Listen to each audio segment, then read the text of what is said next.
کیونکہ یہ وہ ایریا ہے کہ جہاں کے لوگ دنیا کے بد قسمت ترین اور جس کو کہنا چاہیے ان علاقوں میں سے ایک ہے کہ جو اگر ہم دنیا کے اندر اگر کوئی اوپن پریزن اور اوپن ایئر پریزنز اگر اس کا تصور لے کے آئیں کہ جو بڑی بڑی کوئی جیلیں ایسی اس طریقے کی موجود ہوں، تو ان میں سے یہ وہ حصے ہیں کہ جو ویسٹ بینک کی صورت میں یا یروشلم کی صورت میں یا غزہ کی صورت میں آج دنیا کے ماتھے کے اوپر کلنک کا ٹیکا جو ہے وہ بنے ہوئے ہیں۔ تو روحان، یہ جو سفر ہے یہ سفر بھی کوئی آسان نہیں ہوتا ہے، ٹھیک ہے، اور جو لوگ وہاں جا چکے ہیں وہ یقیناً انہوں نے اس سفر کے دوران جو ہے جو ان کی آبزرویشن ہے وہ آبزرویشن بھی بہت اہم ہے اس پورے معاملے کو سمجھنے کے لیے۔ اور اگر یہ سمجھا جائے کہ یہ جو کانفلکٹ ہے، یہ کانفلکٹ جو ہے وہ ایسا نہیں ہے کہ ایک فریق جو ہے مزاحمت کر رہی ہے اور دوسری فریق جو ہے وہ یہ کہہ رہی ہے کہ تم کیوں جو ہے وہ مزاحمت کر رہے ہو، یا ایک طرف سے اگر آواز اٹھتی ہے اور دوسری طرف والے جو ہیں، تو یہ اتنا آسان معاملہ نہیں ہے جتنا آسان معاملہ جو ہے یہ ویسٹرن میڈیا اس کو دکھا رہا ہوتا ہے۔ اور یہی میرے خیال میں ابراہیم بھائی جو آپ نے اس کا میرے خیال میں جو ایک تاریخی تناظر پیش کیا، یہی در حقیقت وہ بنیادی پیچیدگیاں ہیں کہ جن کی وجہ سے اس پورے علاقے کی جو ایک تشکیل ہوئی ہے اسی کے اندر جو ہسٹوریکل ریزنز کی وجہ سے بڑی مشکلات ہیں۔ مطلب عثمانی سلطنت کا آپ نے تذکرہ کیا کہ ایون اس کو دیکھیے کہ 1860 سے 1870 تک یہ جو فلسطین کا جو ہسٹوریکل فلسطین کہہ لیں، تاریخی حیثیت میں فلسطین کے جو علاقے تھے، یہاں پہ کسی بھی باہر کے شخص کو آ کے زمین خریدنا بھی عثمانی خلافت جو ہے وہ اس کو الاؤ نہیں کرتی تھی۔ بہت ہی محدود پیمانے پہ لوگوں کو وہاں پہ جانے کا یا پھر رہنے کا یا بسنے کا موقع دیا جاتا تھا، اور عثمانی خلافت کے اپنے شہریوں کو بھی اس چیز کی جو ہے وہ اجازت نہیں تھی کہ فلسطین میں جا کے زمین خرید سکیں، اسی لوگوں کے خطے کے لیے رکھا گیا تھا۔ باقی جتنے ممالک ہیں، عراق رکھیے، سعودی عرب رکھیے، اردن رکھیے، اور وہاں سے مصر رکھیے، ان تمام کی جتنی بھی جیسے آپ کہہ لیں کہ ان کے بارڈرز کو تشکیل دیا گیا ہے، یہ آپ نے بالکل صحیح کہا کہ وہ نقشے رکھے اور اسکیل اور رولرز کے ذریعے سے لائنیں لگا کے کہہ دیا گیا کہ جی اب یہ ملک ہوگا، اب یہ ملک ہوگا۔ اور اسی وجہ سے اس کے بعد خصوصاً میرے خیال میں جن لوگوں کا سفر سے علاقہ صاحب کا رہتا ہے، آپ کا اس چیز کا ایک پورا احتمال ہوگا کہ جو ویزاز کا سسٹم شروع کیا گیا، اس کے بعد کنٹرولز کا سسٹم شروع کیا گیا، اور اس کے بعد پھر ان ممالک کے اندر جو نقل و حرکت کے مسائل ہیں، یہ بھی جو ہے بڑی پیچیدگیوں کے شامل یہ ان میں میرے خیال میں ایک پوری تفصیل ہوتی ہے۔ اور یہ ابراہیم بھائی آپ کا تو غزہ ماشاءاللہ سے یہاں پہ آپ کا جو ہے سفر ہو چکا ہے، کئی دفعہ آپ کا جانا ہوا ہے، کیا ایک عمومی صورت ہوتی ہے؟ یہاں سے اسرائیل کی طرف سفر کیا جاتا ہے، مصر سفر کیا جاتا ہے، اردن سفر کیا جاتا ہے، انٹری پوائنٹس کہاں سے رکھے جاتے ہیں فلسطین یا غزہ میں انٹری کے لیے؟ اصل میں دیکھیں، جو غزہ کی جو پٹی ہے نا، وہ غزہ اسٹرپ، جو غازہ اسٹرپ اس کو اسی لیے کہا جاتا ہے، یہ ایک پٹی ہے، ساحل کے ساتھ موجود ہے، اور اچھا بذات خود یہ غزہ کے ساحل کے اس کا اگر کوئی جو میرین جو کوسٹل اس کا مطلب اگر کوئی فلسطینی ریاست کوئی بنتی ہے تو اس کے پاس جو اپنی ایک جو ساحلی جو اس کی حدود ہوں گی نا، جو سمندری حدود اس کی جو قرار پائیں گی، جو انٹرنیشنل جو ڈیسیجنز ہیں، جو انٹرنیشنل اسٹینڈرڈ ہیں، اس کے مطابق اس کے اندر بہت ساری نیچرل ریسورسز جو ہیں وہ بھی موجود ہیں، جو کہ ہر ملک کو 65 نوٹیکل مائلز دیے جاتے ہیں۔ ہاں، وہ ان 65 نوٹیکل مائلز کے اندر جو بھی وہ نمبر ہے، اس کے اندر یہ آئل اینڈ گیس کے ذخائر جو ہے نا وہ بھی موجود ہیں، ٹھیک ہے، کہ جو اس کو اپنا وہ خیر یہ بالکل ایک علیحدہ ڈسکشن ہے۔ مگر غزہ کی پٹی چونکہ محصور ہے چاروں طرف سے، اس کا جو ہے وہ محاصرہ جو ہے اسرائیل نے کیا ہوا ہے، اور اسرائیل کے ساتھ چونکہ ان کا مصر کے جو معاہدات ہیں اس میں یہ کہ غزہ کو جو ہے محصور کر کے انہوں نے رکھا ہوا ہے۔ تو اگر غزہ جانے کے لیے جو ایک بڑی میجورٹی جو جاتی ہے وہ مصر کے تھرو جاتی ہے، ٹھیک ہے، یہاں سے کائرو، اور کائرو سے پھر بائی روڈ آپ العریش اور اس کا جو رفح کا جو بارڈر ہے، اس بارڈر کو جو ہے وہاں سے کراس کیا جاتا ہے۔ تو میں بھی اسی طریقے سے، چونکہ یہ جو بہت ہیومینیٹیرین ایڈ لے کر جو لوگ جا رہے ہوتے ہیں، ان کا جو ٹریول ہوتا ہے وہ اسی غزہ کی کراسنگ جو مصر اور اس کے درمیان موجود ہے۔ اب بدقسمتی سے غزہ کے جو لوگ ہیں ان کے لیے ایک بدقسمتی اس طریقے کی موجود ہے کہ مصر کی جو جمہوری ریاست تھی، جو جمہوری ایک حکومت تھی، وہ حکومت جس وقت 1415 میں جس وقت اس کا تختہ جو ہے وہ الٹا کیا اور اس کے بعد فوجی جو ریاست آئی تو اس نے وہ بارڈر جو ہے وہ تقریباً عملاً جو ہے وہ سیل کر دیا تھا، بند کر دیا تھا، کسی قسم کی موومنٹ جو ہے اس سے پہلے پھر بھی موومنٹ ہوا کرتی تھی. ابھی کچھ ٹیمپریریلی کچھ یہ بارڈر جو ہے وہ ریلیکس ہوا ہے کہ زخمیوں کو وہاں سے لے کر مصر لے کر آئیں اور وہ یہاں سے کچھ لوگ جو ہیں وہ دوبارہ جائیں. تو مگر یہ جو موومنٹ ہوتی ہے یہ رفح کے بارڈر کے تھرو ہوتی ہے. ایک اس کے جو کراسنگ پوائنٹس ہیں اس کے علاوہ کچھ کراسنگ پوائنٹ جو ناردرن غزہ کی جو پٹی ہے وہاں اسرائیل کے وہاں سے جو ہے وہ بھی کچھ لوگ جو ہے وہاں پر آتے ہیں. تو ناظرین یہ ایک غزہ جو ہے چونکہ محصور ہے اور گزشتہ دہائی سے زیادہ جو ہے وہ ایک ٹائم یہ گزر چکا ہے تو ان کے جو لوگ ہیں یہ باہر نہیں آ سکتے اپنے شہر سے، اپنے علاقے سے. بہت چھوٹا سا ایک علاقہ ہے، 10-12 مائل ایک طرف سے، اور مطلب آپ ایک گھنٹہ اگر آدھے گھنٹے اگر آپ ڈرائیو کرنا شروع کریں تو آدھے گھنٹے میں پوری ان کی وہ جو غزہ کی ریاست جو ہے وہ ختم ہو جاتی ہے. ہمارے ساتھ موجود ہیں، ان کا بھی سفر میرے خیال میں یہاں کا ہوا ہے. تو سلوی کچھ اپنے مشاہدات بیان کیجئے فلسطین کے سفر کے حوالے سے کہ کیا طریقہ کار ہوا، کیسا سفر رہا، کیا مشکلات آئیں اور اس کے بعد پھر آگے آپ نے کیسا فلسطین کو پایا؟ السلام علیکم روحان اور بہت بہت شکریہ، آپ دونوں نے مجھے اپنی اس محفل میں دعوت دی. اصل میں فلسطین کا ایک بہت بڑا جو مجھے جو سفر میں جو تجربہ رہا وہ یہ رہا کہ میں جیسا چاہتا تھا کہ تاریخ کے ان حوالوں سے ان چیزوں کو دیکھا جائے، جتنا کچھ ہم نے پڑھا تھا. جب ہم پہلا ہمارا سفر شروع ہوا اور ہم تل اویو ایئرپورٹ سے باہر آئے اور پھر ہم ایئرپورٹ سے اپنے ہوٹل کی طرف گئے اور جب ہم تہجد کی نماز کے لیے پہلی دفعہ وہاں جانے لگے تو بالکل ایسا لگا کہ جیسے ہم الف لیلا کی کسی داستان میں آ گئے ہیں، اور وہی سڑکیں اور وہی گلیاں اور وہی بازار اور وہی رونقیں اور وہی ایک جو تصور تھا ذہن میں اسلامی حوالوں سے، جو اسلام کی شان و شوکت کے حوالے سے، وہ ہمیں نظر آیا. اور وہ ایک اتنا خوبصورت تجربہ تھا کہ آج تک میری آنکھوں سے وہ منظر ہٹتا نہیں ہے. جب ہماری پہلی نظر گنبد صفرا پہ پڑی تھی اور ہم نے وہ دیکھا تھا اور اس کے سامنے سے گزرے تھے اور بیت المقدس کے اندر پہلی دفعہ تہجد کی نماز اور پھر فجر پڑی تھی، تو میں بالکل جس کو آپ کہتے ہیں نا کہ مسحور ہو گیا تھا انسان. اور مجھ سمے جتنے لوگ پہلی دفعہ اس جگہ کو، اس منظر کو دیکھ رہے تھے تو وہ ہو گئے تھے. اس کی بنیادی وجہ یہ تھی کہ فلسطین کی سرزمین، جس طرح کہ اللہ کے نبی صلی اللہ علیہ وسلم کا ارشاد ہے کہ اگر سفر کرو تو 3 مساجد کی طرف ضرور کرو، کہ مکے کی طرف اور مدینے کی طرف اور بیت المقدس کی طرف. تو اس کا ایک ظاہر ایک شوق اور بلولہ تو ہوتا ہی ہے ہر شخص میں جو پہلی دفعہ وہاں سفر کرتا ہے. لیکن پھر دوسری چیز جو دیکھی وہ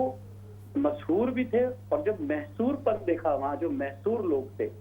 تو پھر وہ ایک عجیب کیفیت پیدا ہو گئی. مطلب جب ہم بارڈر سے اس کراسنگ سے گزرتے ہوئے ہم مسجد اقصی کی طرف جا رہے تھے تو ہم نے دیکھا کہ وہاں اسرائیلی افواج جو ہے وہ کھڑی ہے اور وہ بڑے غور سے ہمیں دیکھ بھی رہی ہے. پوچھتے بھی تھے کچھ باتیں، کہاں سے آئے ہو؟ اچھا برطانیہ سے آئے. ظاہر ہے تو بتایا، بس اندر جانے دیا، زیادہ بات تو نہیں کرتے تھے. لیکن وہ جو وہاں کے عرب جو فلسطینی تھے ان کے چہروں پہ ایک مایوسی اور ایک حسرت نظر آتی تھی. اس کی وجہ یہ تھی کہ آپ کے علم میں ہوگا کہ بہت بڑا طبقہ ایسا ہے جو فلسطینیوں کا جو بہرحال اسرائیلی نیشنل ہیں، وہ اسرائیل کے نیشنل ہیں اور اسرائیل میں رہتے ہیں. دوسرا طبقہ وہ ہے جو ان کے کارڈ ہولڈرز ہیں، ان کے پاس ڈیفینیٹ لیو ٹو ریمین ہے اور وہ رہ سکتے ہیں، کام ہم کر سکتے ہیں. اور تیسرا طبقہ وہ ہے جو بالکل جو اس وقت فلسطینی کہلاتے ہیں، جو اصل فلسطین علاقوں میں. ان بیچاروں کو تو اس بات کی بھی اجازت نہیں ہے کہ وہ مسجد اقصی میں جا سکیں، وہ اندر نماز پڑھ سکیں، وہ وہاں عبادت کر سکیں، اور اس سرزمین پہ رہتے ہوئے جو ان کی سرزمین ہے اس تک وہ نہیں جا سکتے. تو یہ جو احساس تھا، اس احساس نے بہت تڑپایا، اور اللہ کا شکر ہم نے اس حوالے سے ادا کیا کہ کم سے کم ہمیں یہ سہولت میسر تھی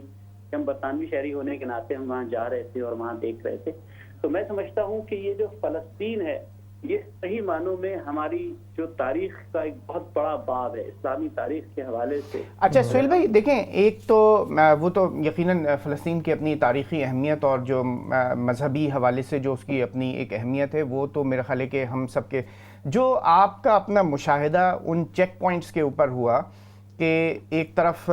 یہ جو یورپین پاسپورٹ ہولڈر اور وہ لوگ موجود ہیں، اور دوسری طرف وہ جو وہیں پیدا ہوئے، جو جن کے باپ دادا اور ان کی نسلیں جو ہیں وہ وہاں پر گزری، وہ دوسری طرف کھڑے ہوئے ہیں. اور یورپین پاسپورٹ ہولڈر جو ہے وہ کوئکلی اس چیک پوائنٹ سے جو ہے وہ کراس کر کے نکل جاتا ہے اور وہ گھنٹوں اور دنوں جو ہے کسی کو وہ جانے دیتے ہیں, کسی کو واپس اپنے گھروں کو واپس بھیج دیتے ہیں. یہ جو مناظر ہوتے ہیں یہ کیسا محسوس ہوتے ہیں؟ ان لوگوں کی آنکھوں میں کس طریقے کی ایک تڑپ آپ نے دیکھی؟ دیکھیے, ان کی آنکھوں میں غم و غصہ دونوں نظر آتا ہے. اس کی وجہ یہ ہے کہ ان میں سے بہتوں کو مہینوں جمعہ پڑھنے کی اجازت نہیں ملتی. ہمیں تو ہر جمعہ اجازت مل رہی تھی. ان کا ایک سسٹم ہوتا ہے, وہ اس میں لسٹنگ ہوتی ہے, اس میں پتہ چلتا ہے کون کب آیا تھا اور کون کب نہیں آیا تھا اور کب کس کو اجازت دینی ہے اور کس کو نہیں دینی. جب جس کو جی چاہتا ہے وہ وہاں سے اس کو بے دخل کر سکتے ہیں, اس کو اجازت نہیں دے سکتے اندر جانے کی. جس کو چاہیں گے اس کو روک لیں گے, جس کو چاہیں گے اسے اجازت نہیں دیں گے. تو وہاں ہماری جو لوگوں سے, مقامی لوگوں سے ملاقاتیں ہوئی, خاص کر کے فلسطین کے جو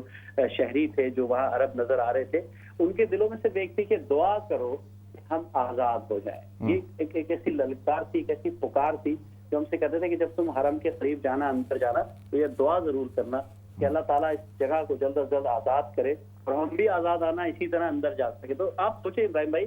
کہ ہم اگر اپنے بارے میں سوچیں کہ ہم ایک لندن میں ایک علاقے میں رہتے ہیں یا پتہ نہیں کسی علاقے میں ہم رہتے ہیں, اور ہمیں کہا جائے کہ آپ اس گھر میں جا تو سکتے نہیں ہیں لیکن ایک ہفتے کے بعد اس محلے کی اس مسجد میں نماز پڑھیں گے, ادروائز آپ نہیں جائیں گے, یا فلاں جگہ آپ کو جانا نہیں ہے, ایک ہفتے کے بعد جائیں گے. تو ہماری کیا کیفیت ہوگی کہ یار ہمارا علاقہ ہے, ہم رہ رہے ہیں, ہم پل پڑھ رہے ہیں, ہم کتنے عرصے سے یہاں ہیں, ہماری نسلیں یہاں رہ رہی ہیں, لیکن ہمیں اس بات کی اجازت نہیں ہے. تو وہ جو کرب ہے نا, وہ میں اور آپ صرف دیکھ سکتے ہیں, محسوس بھی شاید ایک حد تک ہی کر سکتے ہیں, اس طرح ہم محسوس نہیں کر سکتے. اسی لیے وہ جو ان کے جذبات نظر آتے ہیں جب وہ اپنے کیونکہ اور کوئی طریقہ تو ہے نہیں ان کے پاس. اور ایک اچھا, یہ تو میں نے بتایا نا کہ 3 حصے, تو یہ چوتھا حصہ وہ غزہ کا جس کا آپ لوگ ابھی تذکرہ کر رہے تھے, وہ تو بالکل ہی دنیا سے کٹا ہوا حصہ ہے. جی بالکل, یقیناً اس غزہ کے اوپر تو ہم بات چیت کریں. اچھا, ایک اور چیز اگر آپ ایک اور اینگل سے جو ہے وہ ذرا یہ بتائیں کہ آپ یقیناً جب آپ تل ابیب ایئرپورٹ کے اوپر لینڈ کرتے ہیں اور وہاں سے لے کر یہ جو سفر ہے تل ابیب اور جو مسجد اقصی یروشلم کا جو سفر ہے, یہ سفر بھی اچھا خاصا ہے اور اس کے بیچ میں آپ کو رکنا بھی ہوتا ہے, آپ کو تھوڑا سا اندازہ بھی ہوتا ہے. جو لائف یہاں مسجد اقصی بیت المقدس کے جو علاقے ہیں وہاں پر یہ لائف اور وہ لائف, ان دونوں کے درمیان زندگیوں میں آپ نے کس طریقے کا آسانی, مشکلات, انتہائی مشکلات آپ نے کس طریقے کا پایا لوگوں کو؟ میں آپ کو بتاؤں, میں نے جو فرق دیکھا میں اس کو اس طرح سمجھ سکتا ہوں کہ ایک ہم لندن کا بھی کوئی پوش ایریا ہو سکتا ہوگا, وہ تل ابیب کی وہ سڑکیں تھی اور وہ گلیاں تھیں جہاں لوگ بڑے بنیاد پرست لوگ, میں ان کو بنیاد پرست اس لحاظ سے کہوں کہ اپنے حساب سے جس طرح بھی اپنی ایکٹیویٹیز کر رہے تھے وہ کر رہے تھے ان سڑکوں پہ بھی. لیکن اس کے برعکس جب ہم فلسطین کی, خاص کر یروشلم کی ان گلیوں میں گزرتے ہیں, خاص کر جو بیت المقدس کے جو اقصی کمپاؤنڈ کے علاقے ہیں جہاں چھوٹے چھوٹے گھر ہیں, بہت چھوٹے چھوٹے گھر ہیں, وہاں ہمیں بے بسی, کرب اور غربت, یعنی کہ غربت اس سینس میں کہ وہ دل کے تو بہت امیر ہیں, وہ دل کے تو بہت فیاض ہیں, لیکن انہوں نے اس کی حفاظت کے لیے اپنا سب کچھ قربان کر دیا ہے. وہ وہاں کھڑے ہیں, وہاں بیٹھے ہیں چھوٹے چھوٹے سے گھروں میں, وہ اب بالکل روادار نہیں ہے کسی کو 1 انچ بھی دینے کے لیے, کسی حوالے سے چھوڑنے کے لیے. لیکن وہ قسمہ پرسی کی جو زندگی ہے جس میں ان کی زندگی موت کا تو خیر کوئی بھروسہ نہیں ہے, آپ کی جو عزت نفس ہے وہ ہر لمحے مجروح ہو رہی ہوتی ہے, ہر لمحے. یعنی کہ جب جس کا جو جی چاہتا ہے وہ کر سکتا ہے, جب چاہتا ہے وہ آپ کے گھر میں گھس سکتا ہے, جب چاہتا ہے وہ آپ کے سے بدتمیزی کر سکتا ہے, جب چاہتا ہے کسی چھوٹے سے بچے کو اٹھا سکتا ہے. تو یہ جو ایک المیہ ہے, یہ جو ایک سوچ ہے, ہر وقت غیر تحفظ ہونے کا جو احساس ہوتا ہے نا, وہ انسان کو بہت مضبوط بنا دیتا ہے. میں سمجھتا ہوں اسی چیز میں کہ اب تو کوئی مسئلہ ہی نہیں, اب تو جان سے بڑھ کر کیا ہوگا. تو الحمدللہ وہ بہت اسٹرانگ ہیں, بہت مضبوط ہیں, بہت کمیٹڈ ہے, لیکن ظاہر ہے وہ پریشان ہیں. ان کو ہماری اخلاقی اور جتنی بھی ہم مدد کر سکتے ہیں, جو بھی فائنینشیل کس کی بہت شدید ان کو ضرورت وہاں ہوتی ہے. تو یہ جو احساس کا جو جنگ ہے نا, جو احساس کی جنگ ہے وہ وہاں جاری ہے. یعنی کہ حساسیت ایک موڑ ایسا آتا ہے کہ میں سمجھتا ہوں کہ وہ اس کی انتہا پر پہنچ جاتے ہیں. اچھا, اسی میں اپنے سہیل بھائی تھوڑا سا ایک کوئکلی اگر میں چاہوں گا کہ کمپیریزن اگر آپ یہ بھی کر دیں کہ یہ جو یہ یروشلم کے علاقے میں خریداری جو ہے اس کی جو قیمتیں ہوتی ہیں, وہ جو ایک ڈے ٹو ڈے لائف ہوتی ہے نا, ایک روٹی خریدنا, ٹھیک ہے, ایک اس کی قیمت جو ہے وہ آپ کو کیسی محسوس ہوئی؟ کیونکہ اس سے ایک یہ بات پتہ چلتی کہ لائف جو ہے وہ کتنی ڈیفیکلٹ ہے, ڈے ٹو ڈے لائف گزارنا کتنا ڈیفیکلٹ ہے ایک عام آدمی کے لیے. سر میں آپ کو بتاؤں کہ کمپیئر ٹو ادر پلیسز یہ بہت ایکسپینسو جگہ ہیں, بہت زیادہ, یعنی کہ اس قدر خرچ مہنگا ہے یہ علاقہ کہ وہاں چھوٹا موٹا سامان کھانے پینے کی چیزیں لینے کے حوالے سے بھی جو ہمیں ایک تجربات ہوئے، ظاہر ہے وہ لوکل لوگوں کو بھی وہی تجربات ہوتے ہوں گے کیونکہ وافر مقدار میں چیزیں تو ملا کرتی ہیں، لیکن وہ بہت مختلف ذریعوں سے اور مختلف چیک پوسٹ سے گزر کے وہاں پہنچتی ہیں، تو ظاہر ہے ان کی قیمتیں بھی بڑھ جاتی ہیں اور عام روزمرہ کی استعمال کی چیزیں. میں آپ کو بتاؤں بچے جو اسکول جا رہے ہیں وہاں اسکول بھی جا رہے ہیں، اپنا کالج بھی جا رہے ہیں، کھانے پینے کا بھی کر رہے ہیں، سب کچھ کر رہے ہیں، ہم لوگ بھی وہاں دیکھ رہے تھے صبح شام. تو یہ جو ایکٹیویٹیز ہو رہی ہوتی ہیں وہاں پہ یہ کوئی آسان نہیں ہے، بڑے مشکل ہیں، اور خاص کر کھانے پینے کی چیزوں کے حوالے سے میں تو بتا رہا ہوں مجھے تو لگا کہ بہت مہنگا لگا سامان بعض جگہوں پہ، اور خاص کر کے جو سوینئرز وغیرہ ہم لے رہے تھے وہ بھی بہت ایکسپینسو تھی چیزیں. تو ظاہر ہے ان کو بڑی محنت سے بناتے ہیں، وہ بڑی محنت سے انہوں نے وہ چیزیں بنائی، خاص کر خان یونس میں یا دوسرے علاقوں میں جو رام اللہ میں ہم گئے یا ویسٹ بینک کی طرف ہم گئے، وہاں ان کا پورا کنٹرول اس طرح سے کنٹرول ہے کہ وہ اپنی ساری کام کر رہے ہوتے ہیں، چیزیں بیچ رہے ہوتے ہیں. ہاں تھوڑا سا وہاں مجھے جو ایک چیز وہ لگی کہ بہرحال ہم سب کا علاقہ تھا، مسلمانوں کا علاقہ تھا، لیکن بہت زیادہ ان کو سہولتیں نہ دینے کی وجہ سے بہت زیادہ کلیننگ نہیں تھی، بہت صاف ستھرا نہیں تھا. تیل اویو کی سڑکیں ہمیں نظر آئی تھی، ویسا نظر نہیں آیا تھا. تو یہ فرق تو ہے وہاں، بنیادی فرق نظر آتا ہے. بالکل، بہت شکریہ سربھی، بڑا اچھا آپ نے تذکرہ اور حالات کا رکھا. میرے خیال میں یہ بہت ضروری اور اچھی ایک یقینی بھی دیکھی ہوئی صورتحال سامنے آ گئی. ہمارے ساتھ ایک اور ہمارے دوست موجود ہیں جو کہ مسجد اقصیٰ کا سفر کر چکے ہیں اور ڈاکیومنٹریز بنا چکے ہیں، ان کی ڈاکیومنٹریز آپ دیکھتے بھی رہتے ہیں. احمد مقصود بھائی ہمارے ساتھ یہاں پہ موجود ہیں، تو ہم ان سے بھی گفتگو کرتے ہیں. احمد بھائی السلام علیکم. وعلیکم السلام. کیسے ہیں؟ خیریت سے ہیں؟ الحمدللہ، اللہ کا شکر. احمد بھائی کچھ بتائیے، آپ کا سفر جو مسجد اقصیٰ کا ہوا اس کے کیا حالات تھے، اور خصوصاً ایک کیمرہ مین کے اینگل سے آپ مختلف چیزوں پہ فوکس کر کے ان کو مناظر، ان کو اپنے ڈاکیومنٹری اور فلم کے ذریعے سے لوگوں کے سامنے پیش کرنے کا سوچتے ہیں. کیا مناظر دیکھے، کیا انہوں نے تاثرات چھوڑے، کیا پیغام آپ لوگوں کو آگے اس سفر سے پہنچانا چاہیں گے؟ بالکل، جبھی آپ کو پتہ ہے کہ وہاں پہ جو کچھ چل رہا ہے، تو as a cameraman, as a media person وہاں پہ ڈیفیکلٹی تو بہت ہوتی ہے. تو جبھی 2017 میں پہلے جانا ہوا، میں اپنی والدہ کے ساتھ گیا تھا. تو جبھی لینڈ کیا تو انہوں نے پوچھا کہ کیا کرتے، تو مجھ کو بتانا پڑا کہ ٹی وی چینل میں کام کرتا ہوں، لیکن یہ نہیں کہا کہ وہ کیمرہ مین ہوں، یہ بتانا پڑا کہ میں کچھ اور کام کرتا ہوں. تو والدہ کو جو تھا انہوں نے فٹافٹ، آپ کو نا ویٹ کرنا پڑتا ہے ویزا ایشو ہونے میں، تو انہوں نے والدہ کو فٹافٹ جو تھا ویزا ایشو کر دیا، اور مجھ کو پھر 3 گھنٹے انہوں نے بٹھائی رکھا. اور حالانکہ کچھ اتنا تھا بھی نہیں، بس نام پوچھا اور اس کے بعد آ کے کوئی انفارمیشن نہیں لی. تو 3 گھنٹے تک بٹھا کے تو انہوں نے ہمیں روانہ کر دیا. تو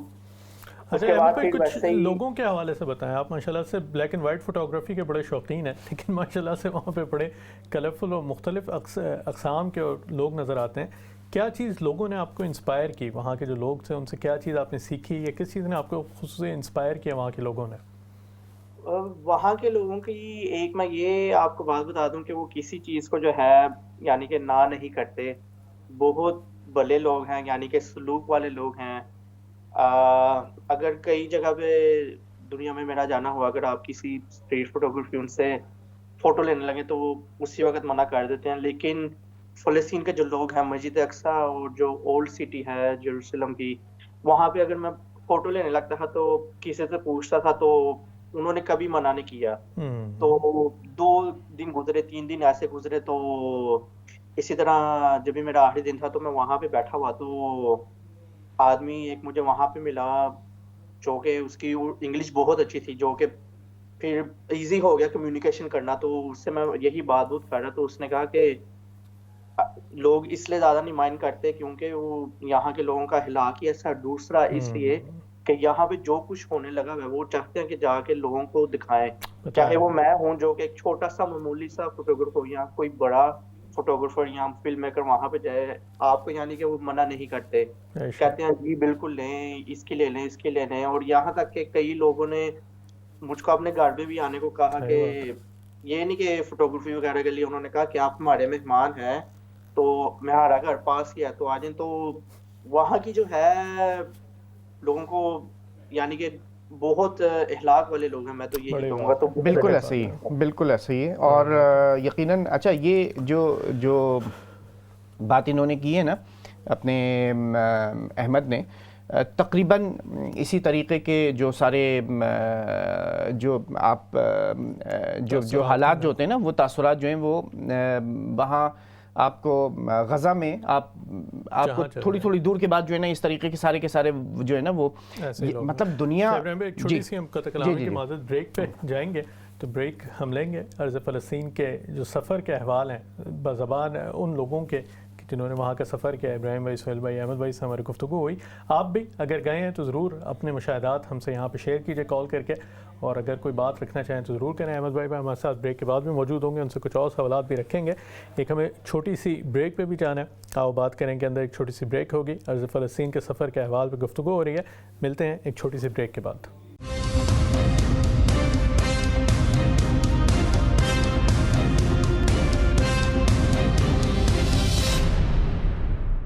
بسم اللہ الرحمن الرحیم. بریک کے بعد ایک بار تو پھر خوش آمدید. آپ بات کریں گے، گفتگو ہو رہی ہے کچھ سفر کے احوال کے حوالے سے، ارض مقدس فلسطین کے حوالے سے کچھ یروشلم کی یادیں تازہ کی جا رہی ہیں، غزہ کے حالات کا تذکرہ کیا جا رہا ہے، اور جو لوگ وہاں پہ ان حالات کو دیکھ کے آئے ہیں، ان کا مشاہدہ وہاں کے جیسے کہہ لیں کہ عینی شاہد ہیں، ان سے ہم ان کے تاثرات جاننے کی کوشش کر رہے ہیں. احمد مقصود بھائی سے بریک سے پہلے ہماری گفتگو جاری تھی، ان سے کچھ تھوڑے بہت سوالات اور بھی کنٹینیو کرتے ہیں. احمد بھائی، کیمرہ مین کی صورت کے اندر آپ جو ہے مختلف جگہوں پہ جاتے ہیں، سب سے خوبصورت منظر آپ کو فلسطین یا غزہ یا جہاں پہ آپ کا جانا ہوا اس پوری ٹیریٹری کے اندر، سب سے خوبصورت مناظر میں سے کون سا خوبصورت منظر لگا آپ کو؟ سب سے خوبصورت تو میں وہی کہوں گا ڈوم آف روک، جسے گول وہ مسجد گنبد الصخرہ، جی گنبد صخرہ جس کو کہتے ہیں. کیونکہ چھوٹے ہوتے ہوئے ماموں جان کی طرف جب بھی جاتے ہیں پاکستان میں، انہوں نے کئی دفعہ سٹوری سنانی مسجد اقصی کے بارے میں، اور ان کے پاس پرانی کتابیں ہوتی ہیں، اس میں انہوں نے دکھانی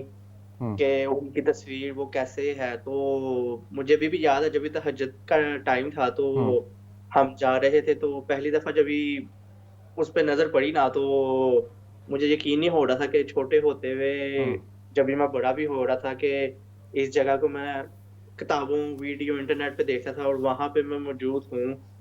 کیونکہ اگر جب بھی لوگ مسجد اقصی کی اور فلسطین کی بات کرتے ہیں تو آتا ہی ساروں کے امیج میں وہی گولڈ ڈوم آف روک جو کہ گولڈ کا بنا ہوا ہے وہی. تو ماشاءاللہ وہاں پہ اور بھی بہت چیزیں دیکھنے والی ہیں، لیکن جو میرا ایکسپیرینس ہے جو میں اب تک یعنی کہ نہیں بھول سکے. اچھا یقیناً، اچھا احمد دیکھیں، وہ تو یقیناً وہ بھولنے والی چیز بھی نہیں ہے زندگی میں، لائف ٹائم جو ایک اپارچونٹی ہوتی ہے وہ مل رہی ہوتی ہے. اچھا جو آپ نے ٹریول کیا ایک پلیس سے دوسرے پلیس میں، اور اس ٹریول کے درمیان میں جو مشکلات آپ کو آئیں، تو آپ کیا سمجھتے ہیں کہ ایک آدمی، ایک لڑکا، ایک عورت، ایک بچہ جو وہاں پیدا ہوا ہے اور نسلوں سے وہاں پر رہ رہا ہے، اس کی کئی نسلیں جو ہے وہ ان کی پوری اپنی تاریخ وہاں پر جو ہے وہ اس سے منسلک ہے، اگر اس کو ہر تھوڑی دیر کے بعد ایک علاقے سے دوسرے علاقے، ایک روڈ سے دوسرے روڈ پہ جانے کے لیے روکا جائے اور روک کر اس کی جو ہے وہ تفتیش کر کے کبھی جانے دیا جائے، کبھی جو ہے وہ بھگا دیا جائے واپس، تو یہ کیفیت جو ہے یہ کیسا پایا آپ نے وہاں کے لوگوں کو؟ دکھ تو ہوتا ہے دیکھ کے. اگر جس طرح ہم چل رہے اس پینڈیمک میں ہیں، اگر آپ کو یاد ہوگا جب بھی جم بند ہوئے یا وہ بند ہوئے تو لوگوں میں ایک ہوتا ہے ٹھیک ہے ہم نے دوسروں کو بچانے کے لیے وائرس اسپریڈ نہ ہو ہمیں یہ کرنا پڑے گا، لیکن کچھ لوگ ہوتے ہیں وہ کہتے ہیں کہ جم کیوں نہیں کھولا، ہمیں کیوں نہیں جانے دیا جا رہا وہاں پہ. اور یہ میں اس سال کی بتا رہا ہوں. اور آپ جو بات کی ہے فلسطینی جو ہیں وہ اتنے سالوں سے وہ سہنے لگے ہوئے ہیں، لیکن اگر آپ وہاں پہ جائیں گے تو آپ کو جو ہے وہ شو نہیں کرتے، کیونکہ آپ ان کے مہمان ہیں. اور آپ جیسے اسلام میں کیا ہے کہ اگر اللہ تعالیٰ آپ سے خوش ہوتا ہے تو آپ کے پاس مہمان بھیجتا ہے، وہ اس طرح آپ کا ویلکم کرتے ہیں کھلی بازوں سے. اور اسی طرح ایک علاقہ ہے ہیبرون، ہم وہاں پہ گئے تھے، وہ وہاں پہ حضرت اسحاق علیہ السلام اور ان کی اہلیہ کی قبر مبارک ہیں. تو وہ علاقہ جو ہے نا وہ نا ہل ٹائپ آپ کہہ لیں اس طرح کا ہے. تو یہ پہلی سفر کی میں بات کر رہا ہوں، تو والدہ میرے ساتھ ہی، تو ان کو اتنی صحت نہیں تھی، تو وہ ہل جو اوپر نیچے چڑھ کے تو ان کو کافی سانس چڑھ گیا تھا. پانی کی بوتل بھی تھی ہمارے پاس لیکن پانی ختم ہو گیا. تو وہاں پہ نا ایک چھوٹا سا فلسطینی ایک عورت تھی تو انہوں نے نا اپنے گھر میں یعنی کہ دکان سی کھولی ہوئی تھی ٹورسٹ، کیونکہ ٹورسٹ پلیس تھا وہاں پہ انہوں نے کھولی تھی کہ تو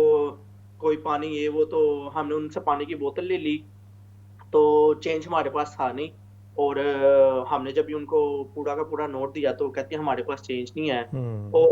بوتل جو تھی وہ تھی تقریباً 4 شکل وہاں پہ جو ہوتے ہیں، اور ہمارے پاس 10 کا نوٹ تھا، تو ہم نے کہہ دیا کوئی نہیں، ہم ایک اور بوتل لے لیتے ہیں، 4 8 اور باقی 2 جو بچیں گے وہ آپ لے لیں۔ تو وہ جو خاتون تھی انہوں نے کہا نہیں، کہتی ہے نہیں 2 شکل ہے، لیکن آپ کا جو ایک قسم کا شاید آپ خوشی سے دے رہی ہیں لیکن میرے اوپر جو ہے قرضہ یا امانت ہو جائے گی، تو میں جو ہوں نا آپ سے یہ پیسے بھی نہیں لے رہی، فی سبیل اللہ میں آپ کو جو ہوں نا یہ بوتل دے رہی ہوں، اور بس آپ نے یہ کرنا ہے کہ میرے لیے دعا کرنی ہے کہ یہاں پہ ایک چھوٹے سے گھر میں ایک عورت نے مجھ کو دی تھی پانی کی بوتل، آپ نے مجھ کو اسی طرح یاد رکھنا، میرے لیے وہ ہی بہت ہے۔ کیا بات ہے، بہت شکریہ۔ یہ کچھ وہ یادیں ہوتی ہیں، یہ وہ یادیں ہوتی ہیں جو زندگی بھر جو ہے وہ انسان کے اپنے ذہن کے اندر رہتی ہیں۔ بہت بہت بہت شکریہ احمد، آپ ہمارے ساتھ شامل ہوئے، اور بہت سارے اچھا اسی طریقے کی یہ جو بات بالکل یہ کہی ہے نا، ایگزیکٹلی آپ یہ دیکھیں، اچھا یہ وہ لوگ ہیں کہ جن کے لیے وہاں اپنے علاقوں سے باہر نکلنا پاسبل ہی نہیں ہے، ٹھیک ہے، غزہ والے اپنے غزہ کے ایریے کے اندر گھومتے رہتے ہیں، ٹھیک ہے، مگر یہ جو اب جس کی ہیبرون کی بات کی نا، الخلیل کی جو بات کہی ہے، ٹھیک ہے، یہ جو علاقے الخلیل والا ایک بندہ، اس کے لیے مسجد اقصیٰ جانا ایسا ہے کہ جیسے کوئی آپ مریخ کا جو ہے نا وہ سفر کر رہے ہوں، اور اگر وہ بندہ ینگ ہے، 45 سال سے کم عمر ہے، تو وہ تو جا ہی نہیں سکتا، پاسبل ہی نہیں ہے، ٹھیک ہے۔ تو اب یہ جو صورتحال ہے نا، یہ صورتحال بہت سارے آپ دیکھیں نا، آپ کے جو نفسیاتی آپ کے ساتھ جو بہت سارے ایشوز ہوتے ہیں ان کو جنم دیتی ہے، اور ایک احساس محرومی، ایک احساس مظلومی وہ بڑھتے بڑھتے جس درجے پر جاتا ہے، اور پھر آپ کی اگر فیملی کے اندر کوئی اس طریقے کی صورتحال ہو کہ جو ان میں سے کوئی مار دیا گیا ہو، کوئی کسی وجہ سے جو ہے وہ اریسٹ کیا ہوا ہو، قید کیا ہوا ہو، اور جو قید بھی کیسے بہت چھوٹی چھوٹی چیزوں کے اوپر جو ہے نا وہ اریسٹ کر کے سال ہا سال پوری زندگیاں جو ہیں وہ جیل خانوں کے اندر جو ہے وہ بند کر دیا جاتا ہے، کوئی کسی قسم کا کوئی جو ہے نا وہ شنوائی نہیں ہوتی ہے۔ تو ناظرین، یہ ایسی جو صورتحال ہے کہ جس سے یہ جو نسلیں ہیں یہ گزر رہی ہیں، گزرتی رہی ہیں، اور یقیناً ایک آنے والے کل کے لیے ہم سب دعا بھی کرتے ہیں، یقین بھی کرتے ہیں کہ ان کی جو آنے والی کل ہے یہ تھوڑی سی بہتر ہوگی۔ اچھا، غزہ کے حوالے سے بات چیت کر رہے تھے نا، جو وہ جو ایکسپیرینسز ہیں نا، وہ ایکسپیرینسز بہت ساری چیزیں ایسی ہوتی ہیں جو بیان شاید الفاظ میں نہیں کی جا سکتی۔ ایک مسجد میں ہم نے نماز پڑھی، غزہ کی ایک مسجد، میرے خیال مغرب یا عشاء کا جو ہے وہ کی نماز تھی، اور اس میں اب چونکہ ہم اپنے چہروں سے، شکلوں سے محسوس ہو رہے تھے کہ وہ وہاں کے لوکل نہیں ہیں، باہر سے آئے ہوئے، تو لوگ جو ہیں وہ چاروں طرف آ کر جو ہے نا وہ بیٹھ گئے نماز کے بعد، اور سب ہاتھ ملا رہے ہیں، کوئی گلے مل رہا ہے، کوئی کچھ۔ ایک جو صاحب ہے نا، وہ اب ہم مسجد سے باہر نکلے نا، تو ایک میں نے دیکھا کہ ایک آدمی جو ہے وہ موجود ہے اور وہ گیا نہیں، تو ہمارے جو ہوسٹ تھے جب ہم باہر آئے تو اس نے اپنے عربی کے اندر جو ہے نا وہ بات چیت کر رہا ہے، تو اس نے کہا کہ ہم نے پچھلی نماز میں بھی ان کو دیکھا تھا مہمانوں کو، تو میری جو والدہ ہیں، والدہ اس کی کوئی 70-80 کی ایج جو ہے نا، اس والدہ کو اس نے بتایا کہ یہ یو کے سے جو ہے نا کچھ اس طریقے کے مہمان آئے ہوئے، اور اس طریقے سے تو اس کی والدہ نے یہ بات کہی ہے کہ ان کو ضرور لے کے آنا تاکہ میں ان کے ہاتھ چوم سکوں۔ کیا بات ہے، ٹھیک ہے۔ اچھا، مطلب یہ کچھ چیزیں ایسی ہوتی ہیں کہ جو آپ کو یہ جو اخلاق، جو مہمان نوازی اور جو طریقے اور جو طور طریقے آپ کو شاید دنیا میں کہیں نہیں نظر آئیں گے، کہیں نہیں نظر آئیں گے۔ اس کی بھی ایک وجہ یہ ہے کہ وہ بس ایک اپنے اندر جو ہے نا جس طریقے کی وہ اتنی کانکریٹ ان کی بانڈنگز ہیں کہ آپ یہ دیکھیں کہ ہزاروں بچے جو ہے وہ غزہ کے اندر یتیم ہیں، ہزاروں، ٹھیک ہے، ہزاروں بچے۔ ایئر اسٹرائک ہوتی ہے بغیر کوئی ریزن کے، ایئر اسٹرائک ہوتی ہے، ایئر اسٹرائک میں 10 لوگ جو ہیں وہ شہید ہو جاتے ہیں۔ اچھا، ان کے 10 لوگوں کے 20 بچے جو ہے نا وہ وہاں پر وہ یتیم ہو جاتے ہیں۔ اچھا، پورے غزہ میں کوئی آرفنیج موجود نہیں ہے، کوئی یتیم خانہ موجود نہیں ہے، ٹھیک ہے۔ اب ہوتا کیا ہے کہ ہم نے کہا کہ یہ ایک یہاں یو کے کی جو بہت ساری چیریٹیز ہیں دنیا کے مختلف حصوں کے اندر آرفنیجز جو ہیں وہ بناتی ہیں اور وہ اس کو رن کرتی ہیں، اسکولز ہوتے ہیں وہ، تو وہاں پر ہم نے بات کی تو وہ کہہ رہے ہیں کہ یہاں پر کوئی ہے ہی نہیں، پاسبل ہی نہیں ہے۔ اچھا، کیوں پاسبل نہیں ہے؟ پاسبل اس لیے نہیں ہے کہ اگر کوئی ایک فرد انتقال ہو جاتا ہے، شہید ہو جاتا ہے، تو اس کے بچوں کی ذمہ داری اس کے جو رشتہ دار ہیں نا ٹھیک ہے، اس کا کوئی بھائی، اس کی بہن جو ہے اس کی ذمہ داری ہے یہ، اور وہ یہ چاہتے ہیں کہ ان کی رسپانسبلٹی جو ہے وہ ہم میں سے کوئی جو ہے وہ لینے کے لیے تیار ہو جائے. کوئی گھر ایسا نہیں ہوگا کہ جس میں یتیم کی پرورش نہ ہو رہی ہے. ٹھیک ہے، ایک یہ جو شیئرڈ رسپانسبلٹی ہے نا، جو شیئرڈ اونرشپ ہے، وہ انہوں نے اس طریقے سے جو ہے وہ لی ہوئی ہے. تو اس کی جو ڈائنامکس ہے نا، غزہ کی ڈائنامکس کوئی نہیں سمجھ سکتا. ہم خاص طور پہ یہ جو ہم اس طریقے کے مغرب کے اندر لندن اور ایک جو فاسٹ پیس کے اندر جو ہماری دنیا چل رہی ہوتی ہے نا، ایک گہما گہمی ہے، مادہ پرستی ہے، تو اس کے اندر تو ہم سوچ ہی نہیں سکتے، سمجھ ہی نہیں سکتے کہ وہ لوگ کس طریقے سے وہاں پر اپنی زندگیاں گزار رہے ہیں کہ جن کے لیے ذریعہ معاش کے حوالے سے بات کریں. اچھا، اب اس وقت صورتحال بہت مختلف ہے، اور صورتحال یہ کہ غزہ کے اندر کوئی کسی قسم کی کوئی فیکٹری جو ہے نا وہ آپ کے پاس نہیں ہے. اچھا، ایون ابھی یہ جو بمباری جو کی ہے، اس بمباری میں جو میٹرس بناتے ہیں نا، جو فوم بنانے والی جو ایک فیکٹری تھی، اس کے اوپر بھی بمباری جو ہے وہ کی گئی ہے. کیوں؟ کیونکہ اس کے اندر کوئی مشین موجود تھی. جو ویلڈنگ کی دکانیں ہوتی ہیں، جو گاڑیاں وہاں پر چل رہی ہیں، ان گاڑیوں کے لیے جو ویلڈنگ جن دکانوں سے ہو رہی ہوتی ہے، ان دکانوں کے اوپر جو ہے وہ بمباری کی گئی ہے. ٹھیک ہے، تو آپ یہ سمجھ لیں کہ کوئی انڈسٹری، کوئی فیکٹری، کوئی مینوفیکچرنگ کسی قسم کی، یہ ساری کی ساری چیزیں تو وہاں پر وہ ہیں ہی نہیں، ختم کر دی جا چکی ہیں. ایئرپورٹ جو ہے وہ کچھ دہائیوں پہلے بنا، اور وہ ایک بمباری کے اندر جو ہے وہ اس ایئرپورٹ کو جو ہے نا وہ تباہ و برباد کر دیا گیا. پھر آپ یہ دیکھیں کہ کوئی ٹرین کا تصور موجود نہیں ہے، کوئی پورٹ، اب اتنی بڑا ساحل تو موجود ہے، اس ساحل کے اوپر ان کے معدنی ذخائر بھی موجود ہیں، مگر اس کے اوپر کوئی پورٹ بنانے کی جو ہے وہ ایک اجازت نہیں ہے. اگر وہ لوگ کچھ فشنگ کے لیے باہر جاتے ہیں تو وہ فشنگ بھی بہت ہی تھوڑی سی ایک پٹی ہے، کوئی 3-4 مائل یا میرے خیال ہے 5 مائل کی ایک پٹی ہے کہ وہاں تک وہ پورٹ میں جا سکتے ہیں. اگر اس سے زیادہ، کیونکہ آپ کو اگر فشنگ کے لیے جانا ہے تو آپ کو گہرے سمندر میں جانا پڑتا ہے تاکہ آپ زیادہ مچھلیاں نکال کے لے کے آئیں، وہ جو سی فوڈ ہے وہ آپ کو وہاں سے ملے تاکہ آپ اپنی ایریے کو جو ہے وہ فیڈ کر سکیں. ٹھیک ہے، تو اس کے لیے بھی اگر آپ اس میں ڈیپ واٹرز کے اندر جانا چاہتے ہیں ان کشتیوں کے ساتھ، تو وہ آپ کو پھر وہاں سے فائرنگ کا جو ہے وہ سامنا کرنا پڑتا ہے، اور اس کے بعد جو ہے تو اب جو اس وقت جو ان کی ٹوٹل جو ایک معاشی، جس کو آپ کہیں نا کہ جو سورس آف انکم ہے، وہ ہے مینلی ایڈ. کیونکہ ایک جو پریزن ہے، ایک جو جیل ہے، جیل کا ایک باسی جو ہے وہ کیا کر سکتا ہے، وہ کوئی آپ اچھا، میں اپنے ناظرین سے یہ بات کرنا چاہوں گا کہ اگر آپ نے تھوڑی دیر کے لیے کبھی کسی نے کوئی اندازہ کیا ہو نا کہ جیل میں جو لوگ رہ رہے ہوتے ہیں وہ کس طریقے سے رہ رہے ہوتے ہیں. جیل میں تو وہ لوگ ہوتے ہیں نا کہ جو جرم کیا ہوتا ہے اس نے، مگر اس کے باوجود وہ جیل کے اندر جو ہے، جیل میں کچھ کاشتکاری کے لیے زمینیں ہوتی ہیں. ٹھیک ہے، جیل کے اندر کچھ وہ سلائی کڑھائی، دستکاری، کچھ جو ہے اب کچھ مشینز جو ہیں وہ لگا دیتے ہیں، اس کے اندر آپ کچھ سیلیں، کچھ بنا لیں. تو جو جتنا کام کر رہا ہوتا ہے اس کے لحاظ سے اس کو تھوڑا تھوڑا جو ہے وہ یا تو اس کی سزا کے اندر جو ہے وہ کمی آ رہی ہوتی ہے، یا اس کو کچھ جو ہے وہ پیسے مل رہے ہوتے ہیں. تو آپ یوں سمجھ لیں، اور واقعتاً روحان میں آپ سے یہ کہوں گا واقعتاً کہ تقریباً یہی صورتحال ہے کہ جس طریقے سے جو جیل ہوتی ہے نا، اس میں آپ تھوڑا سا، آپ کو جو ہے وہ ایک اپارچونٹی موجود ہوتی ہے، بہت تھوڑی سی اپارچونٹی. وہ تھوڑی سی اپارچونٹی ان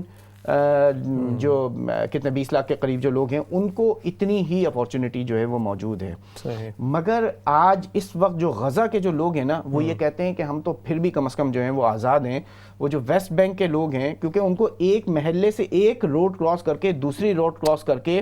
جانے میں کوئی پابندی نہیں ہے، وہ آپس میں اپنے ایریا کے اندر جا سکتے ہیں، کم از کم غزہ کے حد تک جا سکتے ہیں. مگر یہ جو ویسٹ بینک کے اندر جو لوگ موجود ہیں نا، تو ان میں تو جگہ جگہ دیواریں کھڑی ہوئی ہیں. ٹھیک ہے. اچھا، صورتحال یہ ہے کہ اپنے سہیل بھائی نے بات کی ان عربوں کی، ان فلسطینیوں کی کہ جن کے گھر کسی ایسی جگہ پر موجود ہیں کہ جو اسٹیبلشڈ، جو ویل ریکگنائزڈ اسرائیل کا حصہ ہے نا، تو وہ وہاں پر وہ جو عرب اور فلسطینی جو موجود ہیں ان کو دوسرے اور تیسرے درجے کے شہری ہونے کا جو ہے نا وہ سامنا کرنا پڑ رہا ہے. ابھی میں پچھلے دنوں، انہی دنوں میں ایک بچی کی ایک کہانی جو ہے نا، وہ بہت دردناک کہانی اس کی جو ہے نا. اب وہ لڑکی جو ہے وہ یونیورسٹی میں ایڈمیشن لینا چاہتی ہے. یونیورسٹی میں ایڈمیشن کے لیے اسرائیل کا جو ایک عام شہری ہے، جو جوئی شہری ہے، اس کو ایڈمیشن مل جاتا ہے. ان عرب شہریوں کو ایڈمیشن لینے کے لیے ایک ایسا ٹیسٹ پاس کرنا پڑتا ہے کہ جس ٹیسٹ کو پاس کرنا ان بچوں کے لیے پاسبل ہی نہیں ہوتا ہے. اور کوئی مطلب گنتی کے کوئی جو ہے نا کچھ لوگ جو ہیں وہ اس کے اندر وہ ہو پاتے ہیں. اور وہ بھی آپ جاب لینے کے لیے جاتے ہیں تو آپ کو جاب پہ ڈسکریمنیشن جو ہے نا، آپ جب کوئی اگر یہ چاہیں کہ آپ کسی فورن یونیورسٹی کے اندر جا کر پڑھنا ہے، آپ کو وہاں سے نکلنے کے لیے جو ہے نا ایک جو ہے وہ ایک عذاب سے جو ہے وہ گزرنا پڑتا ہے. تو ایک یہ دوسرے اور تیسرے اور چوتھے درجے کے جو جس طریقے کے شہری کی جو زندگی ہوتی ہے نا، تو آپ نے جو بات کہی نا کہ جو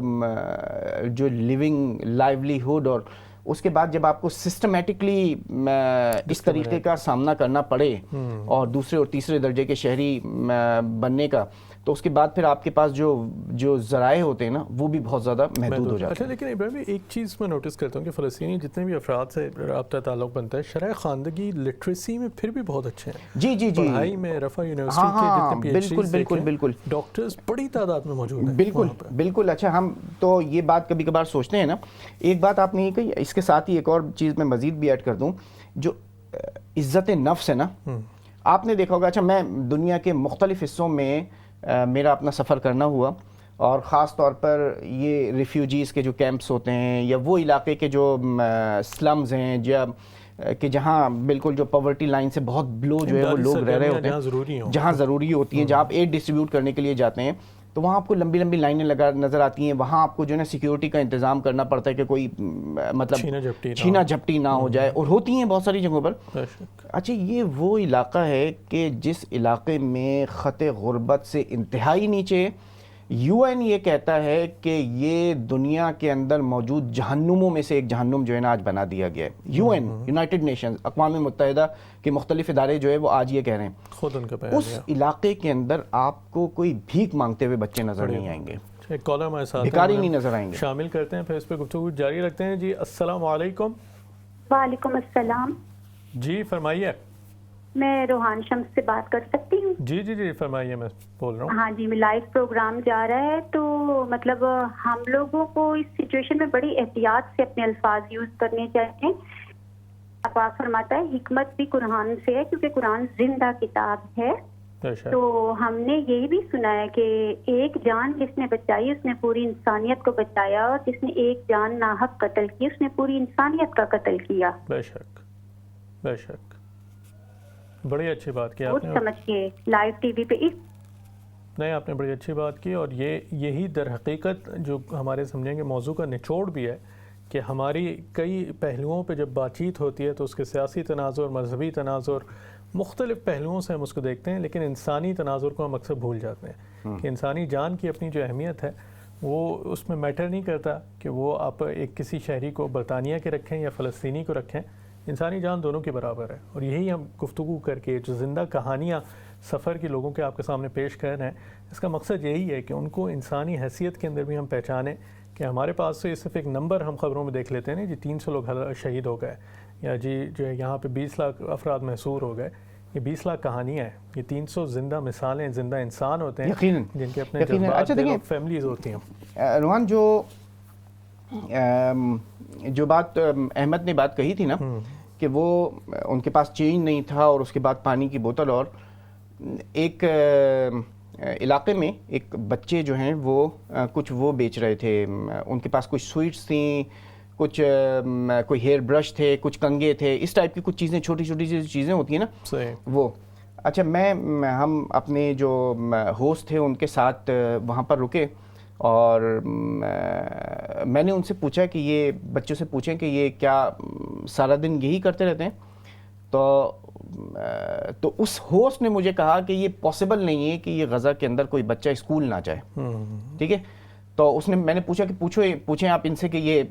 کیا مطلب ان کا جو ہے نا، تو اس نے بتایا کہ وہ بچہ جو ہے وہ صبح میں اسکول جاتا ہے. اچھا یہ غزہ کے جو اسکولز ہیں یہ 2 شفٹوں میں کام کر رہے ہوتے ہیں کیونکہ آبادی جو ہے وہ زیادہ ہے، اور یہی تقریباً اب صورتحال جو ہے فلسطین میں ہو گئی، کیونکہ آپ کے پاس ایریا تو اتنا ہی ہے. بالکل. اب آپ کی نسلیں جو ہیں وہ پروان چڑھ رہی ہیں، اب دوسری تیسری چوتھی نسل جو ہے وہ وہاں پر آ رہی ہے. اب آپ اس سے باہر نہیں جا سکتے، کم ہوتا جا رہا ہے، ایریا کم ہوتا جا رہا ہے، ایریا مزید کم ہوتا جا رہا ہے. ٹھیک ہے، اور آپ کے پاس جو آبادی ہے وہ آبادی جو ہے وہ بڑھتی جا رہی ہے. تو آپ لازمی سی بات ہے کہ اس آبادی کے اندر جو اس کا جو دباؤ ہے وہ اچھا تو ان بچوں انہیں بتایا کہ وہ اسکول جاتے ہیں, اسکول سے جو ہے نا واپس آ کر یہ اس طریقے سے کچھ چیزیں بیچ کر اپنی فیملی کو جو ہے وہ کچھ سپورٹ کر لیتے ہیں. وہ بچے جو ہیں ان کو مطلب ہم نے چاہا کہ ان کو کچھ پیسے دے دیں, ٹھیک ہے, تو وہ بچے لینے کے لیے تیار نہیں ہیں. انہوں نے کہا کہ اگر یہ ہماری چیز خریدیں گے, ٹھیک ہے, تو ہم ان سے پیسے لیں گے, اور اگر اچھا پھر میں نے کہا کہ ہم چیز خرید لیں ان سے, ہم ان سے چیز خرید لیں, ٹھیک ہے, ہم نے چیز خریدی, انہوں نے ہم سے پیسے نہیں لیے, انہوں نے کہا کہ ان کی شکلوں سے یہ لگ رہا ہے کہ یہ باہر سے ہیں, یہ ہمارے مہمان ہیں, ہم ان سے مہمانوں سے پیسے نہیں لیتے. بچوں کا حال ہے, ٹھیک ہے, یہ بچوں کا حال ہے. تو ناظرین یہ وہ بچوں کا حال ہے جو یہ یہاں فلسطین کے جو بچے ہوتے ہیں, یہ بھی اس طریقے کے اتنے خوددار, ان کے اندر جو مہمان کا جو کانسیپٹ ہے نا, اور جو مہمان جو اللہ کی رحمت کا جو کانسیپٹ ہے, یہ کانسیپٹ اتنا زیادہ ہوتا ہے کہ انتہائی ضرورت کے باوجود, ٹھیک ہے, خط غربت کی تمام شرحوں سے نیچے ہوتے ہوئے اس ایک چھوٹے سے کمرے کے اندر 10 لوگ جو ہے وہ رہ رہے ہوتے ہیں, کیونکہ ان کے پاس دائیں بائیں کہیں اور, ہم تو آج اس بورو سے اس بورو میں چلے جائیں, اس سے جو ہے وہ ایک گھر سے دوسرا گھر خرید لیں, حکومت جو ہے وہ ہر کچھ عرصے کے بعد نئے گھر جو ہے وہ بناتی رہتی ہے, مگر ان کے پاس وہ جو لینڈ ہے وہی لینڈ ہے, اور اسی لینڈ کے اوپر جو ہے انہوں نے گزارا کرنا ہوتا ہے. اور صورتحال تو اب اس وقت یہ ہے نا کہ یہ تو غزہ کی تو پھر بھی وہ تو ان کے اپنے پاس اپنے اختیار میں, یہ جو ویسٹ بینک کے جو علاقے ہیں اس میں تو آپ کو اپنی مکان کی ریپیئر کرنے کے لیے ایک پرمٹ چاہیے ہوتا ہے, ٹھیک ہے, اگر آپ نے ایک منزل اوپر بنانی ہے تو اس کے لیے آپ کو ایک پرمٹ چاہیے. وہ پرمٹ حاصل کرنا ایسا ہے کہ جیسے آپ چاند پہ پہنچنے کے لیے کوئی پرمٹ جو ہے نا آپ کو حاصل کرنا پڑے, ٹھیک ہے, اس پرمٹ کا جو حصول ہے وہ اتنا جو ہے وہ مشکل جو ہے وہ بنا دیا گیا ہے. تو یہ جو صورتحال, یہ صورتحال بہت آسان نہیں ہے, مگر اس کے اندر لائف گزر رہی ہے. اور وہ جو ہے وہ تو اب یہاں سے دنیا بھر سے جو ایک امداد جا رہی ہوتی ہے, وہ ایک بہت ایک میجر جو ہے نا ان کے لیے لائیولیہوڈ پرووائڈ کر رہی ہوتی ہے, ٹھیک ہے, اور اس کے ذریعے سے ان کی زندگی. مگر جو بات آپ نے کہی نا ایجوکیشن کے حوالے سے, تو وہاں غزہ کی جو لٹریسی ریٹ ہے, یہ فلسطینیوں کا جو لٹریسی ریٹ ہے وہ 100% ہے. سب بچے جو ہیں وہ اسکول جاتے ہیں, جا کر جو ہے, اب یہ علیحدہ بات ہے کہ آپ کے پاس امپلائمنٹ نہیں ہے, ٹھیک ہے, آپ کے پاس کوئی انڈسٹری نہیں ہے, آپ کے پاس کوئی انسٹیٹیوشنز نہیں ہیں. اب آپ یہ دیکھیں اس دفعہ کی جو بمباری ہوئی ہے, اس میں سینکڑوں جو مکانات ہیں وہ مکانات تباہ ہوئے ہیں, ٹھیک ہے. آپ یہ دیکھیں کہ جو بڑی بڑی بلڈنگز ہیں جس کے اندر آفیسز تھے وہ تباہ ہوئے ہیں. تو وہ جو آفیسز تھے وہاں سے کسی ہزاروں لوگوں کا ایک ذریعہ معاش جو ہے نا, اب وہ جو لوگ ہیں وہ ایک آدمی نہیں ہے بلکہ پورے خاندان ہے نا, وہ پورے خاندان. ابھی میری بات ایک غزہ میں ایک جو ایڈ ورکر ہیں ان سے بات چیت ہو رہی تھی, تو انہوں نے کہا کہ اس دفعہ کی جو بمباری تھی وہ تھوڑی سی مختلف تھی, اور وہ ایسی تھی کہ اس میں وہ بلڈنگز بھی ٹارگٹ بنی ہیں کہ جس ایک بلڈنگ کو ٹارگٹ کرنے کے لیے 4 5 بلڈنگز جو ہے نا اس سے تباہ ہو گئی ہیں یا قابل استعمال نہیں رہی ہیں, ٹھیک ہے. تو یہ وہ صورتحال ہے کہ اس صورتحال میں جو لائف ہے وہ لائف بہت زیادہ مشکل ہو گئی ہے, اور مشکل سے مشکل تر ہوتی چلی جا رہی ہے. تو اس وقت میرا خیال ہے کہ یہ ضرورت اس بات کی ہے کہ جو بین الاقوامی ادارے ہیں انہیں یہ بات سوچنا چاہیے کہ یہ ہر 2-4 سال کے بعد 6 سال کے بعد یہ جنگیں ہوں, اس سے بہتر یہ ہے کہ کوئی ایک لانگ ٹرم ایک سولوشن کے اوپر جو ہے وہ جائیں. بالکل. اور میرے خیال میں آخری 2 سے 3 منٹ پرائمری میں رہا, اور میرے خیال میں بڑی اہم آپ نے بات رکھی کہ اس وقت عمل کا وقت ہے, اور یہ ایک تاریخ کا ہمیشہ سے سلسلہ رہا ہے کہ کسی بھی اگر قوم کو ختم کرنے کی کوششیں کی جاتی ہیں, جسمانی طور پہ تو ان کو دبانے کی کوششیں کی جاتی ہیں, ذہنی طور پہ اور معاشی طور پہ اگر آپ کسی قوم کو مفلوج کر دیں تو اس کے بچنے کے جو ہے وہ ممکنات کم سے کم ہوتے چلے جاتے ہیں. تو میرے خیال میں ہم سب کی بھی ذمہ داری ہے کہ فلسطین کے مسئلے کو اجاگر کریں, زندہ رکھیں, کہانیوں کی صورت میں, داستانوں کی صورت میں, اصل مشاہدات اور واقعات کی صورت میں, اور جہاں پہ موقع ملے اس کو دوسروں کے سامنے بھی پیش کریں کہ در حقیقت یہ ہم سب کا مشترکہ مسئلہ ہے, یہ پوری امت کا, مسلمانوں کا, انسانوں کا مسئلہ ہے کہ جس کا میرے خیال میں حل جو ہے وہ ضروری ہوتا جا رہا ہے. تو ابراہیم انشاءاللہ اگلے ہفتے اس پہ ہمارے 1.5 منٹ رہ گیا ہے. آج کی گفتگو آپ لوگوں نے سنی فلسطین کے سفر کے حوالے سے. ابراہیم جمالی بھائی نے خود اپنے مشاہدات آپ کے سامنے رکھے, سہیل زرار بھائی ہمارے ساتھ ہیں, احمد مقصود بھائی نے بات کی, اور یہ تمام چیزیں جیسے کہ ہمیشہ سے ہم اپنے پروگرام کے سامنے آپ کے پیش کیا کرتے ہیں,